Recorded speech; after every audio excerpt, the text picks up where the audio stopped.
E que eu acho que graças a 30 anos, mais ou menos, a gente está tendo uma...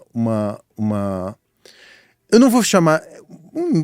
dá para chamar de um nivelamento do ponto de vista da importância dessas duas metades, sul e norte, vamos chamar esquematicamente dessa maneira, onde a gente já não tem mais, hoje em dia, pelo menos, da minha perspectiva daqui, o Nordeste é uma potência. Norte e Nordeste são estados, centro também, são estados que, no final das contas, eles já não são mais subalternos ao Sul e Sudeste. Não somos uma potência industrial, porque a gente ficou de fora do processo de industrialização, mas somos uma potência criativa. Criativa, política. Sim. Né? A importância política é inquestionável. E inclusive... de guardiões dos nossos saberes ancestrais. Por Sim. isso que até o Nordeste faz muito sentido. O Brasil começou pelo Nordeste.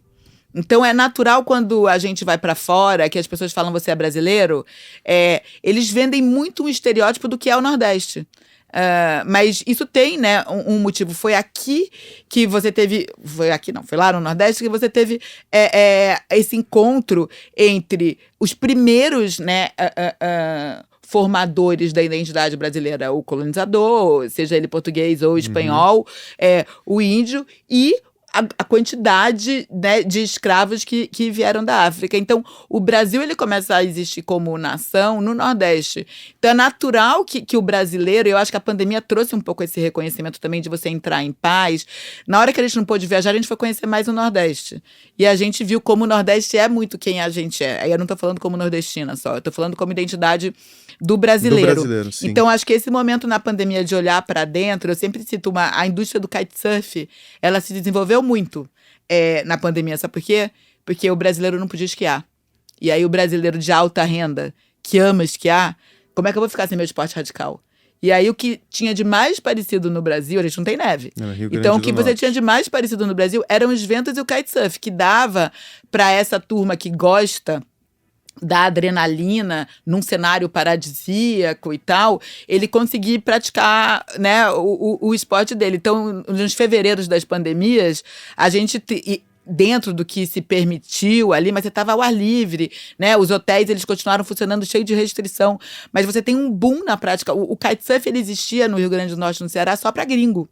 E aí, de repente, o brasileiro descobriu o kite. Isso é só um exemplo de como esse olhar para dentro terminou aproximando os Brasis, né? E aí você tem esse brasileiro de alto poder aquisitivo que está mais concentrado, né, no Sudeste, indo valorizar a hotelaria do Nordeste de um outro jeito, que não era só pelo verão, era também pela prática do kite, do esporte radical. E isso acontece em vários outros, né, cenários. E o que eu acho que a gente está construindo nesses 30 anos é uma troca de uma visão só do Nordeste, seja como mão de obra ou como um lugar que precisa de políticas assistencialistas, né? Ou a narrativa só do sertão e da fome, por uma narrativa de potência criativa empreendedora, né? Porque se você olha, por exemplo, para Salvador e a potência do que se fez com a indústria do carnaval, é uma potência da economia informal. Você tem ali soluções e negócios que você não vê em lugar nenhum e que podem ser replicados. Você sabe que outro dia eu aprendi por uma empreendedora que veio aqui que a história do empreendedorismo brasileiro começa na Bahia, depois da abolição.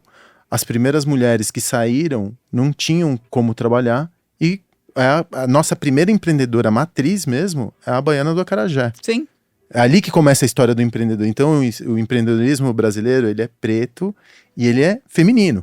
E é ali que começa essa matriz. A gente tem que olhar muito mais para a empreendedora, para a baiana do acarajé, que é quase um mito, né? Do que para um homem branco do Silicon Valley, quando a gente fala desse campo tão aberto quanto o empreendedorismo é. E aí você mergulha já começa a entender como esses dois Brasis, eles se regulam e eles entram em vibração. E quando você passa para a moda? Porque a moda também é uma coisa muito de observar a cultura do tempo, observar as pessoas. Não tem moda que tá descolada da cultura do tempo, né? A observação da moda e o que a moda representa, ela emerge da relação interpessoal, né? Muito. Acho que aí, de novo, a pandemia teve um efeito de uma mudança na moda. Acho que tem dois movimentos, assim, que também favoreceram o surgimento do Nordeste. Assim. que foi a valorização do feito à mão, ou do craftsmanship, que eles chamam lá fora, né? Então, a importância de você ter uma coisa única, porque o feito à mão, ele, de certa maneira, ele é a antítese do industrial, né? Ainda que ele pode ser produzido em série, mas ele nunca é idêntico, porque sempre vai ter alguma diferença no trançado da palha, ou na renda, que faz a peça, ela é perfeitamente desigual, ou ela é perfeitamente imperfeita. Sim. Isso começou a ser valorizado globalmente. Havia um interesse, né? Você vê hoje as grandes maisons de moda usando técnicas artesanais que não eram necessariamente europeias, de uma maneira, os teares todos colombianos e bolivianos, o trançado de palha, isso tudo não faz parte. A renda, sim, né? A renda, ela veio da Europa para cá e a gente abrasileirou. Mas você tem uma série de manualidades que hoje em dia estão ali na esfera da alta moda, muito porque tem esse processo de valorização global do feito à mão. Então, acho que isso é um fator importante. E o outro, que também é um fenômeno mundial, mas no Brasil a gente vê muito, que é a eclosão das grandes marcas de moda em favorecimento, surgimento a pequenas marcas que nunca vão ser gigantes, mas que vão ser muito bem sucedidas dentro daquilo ali que elas querem hoje, né? A gente fala muito da mudança do São Paulo Fashion Week, antigamente você tinha aqueles grandes grupos, e eram marcas que fagocitavam gigantes, criadores, né? Tinha uma coisa, sempre era o diretor criativo que estava lá, não era... Hoje não, hoje a moda autoral, ela ganhou muita importância, porque é o novo jeito do consumidor se relacionar. Ele não quer estar tão... perto de um grupo gigante que ele... Não, o senso de comunidade que a gente fala tanto, ele é muito mais difícil de ser replicado numa gigante, né? Então, mesmo lá fora, os sucessos dos Jacquemus da vida, de marcas pequenas que foram criando verdadeiros cultos de seguidores, a gente tem isso no Brasil também. Hoje, quem são os grandes nomes da moda que estão aí? É a Missy, né? Do Iron Martin, a Isa com o Isaac Silva. Então, você vê que são marcas que não são gigantes, mas elas têm uma relevância cultural, e elas estão, né, na pauta do momento. E se você conversar com eles, não é que eles vão querer abrir 40 filiais, eles querem estar nos pontos principais onde eles sabem. Então, isso também, na hora de olhar o Nordeste, é mais fácil, porque a gente nunca ia conseguir competir em escalabilidade e se não tiver uma valorização do feito à mão, se for para comprar uma t-shirt, mesmo digitalmente, você vai comprar a t-shirt da pessoa que mora perto de você ou você vai comprar além do problema do frete, né, mesmo quando é digital, tem um monte de pesquisa que mostra isso, o consumidor ele se sente mais seguro de saber que a marca está próxima dele. Porque na cabeça dele, se der algum problema, ele pode ir lá reclamar e bater na porta. Não existe a porta.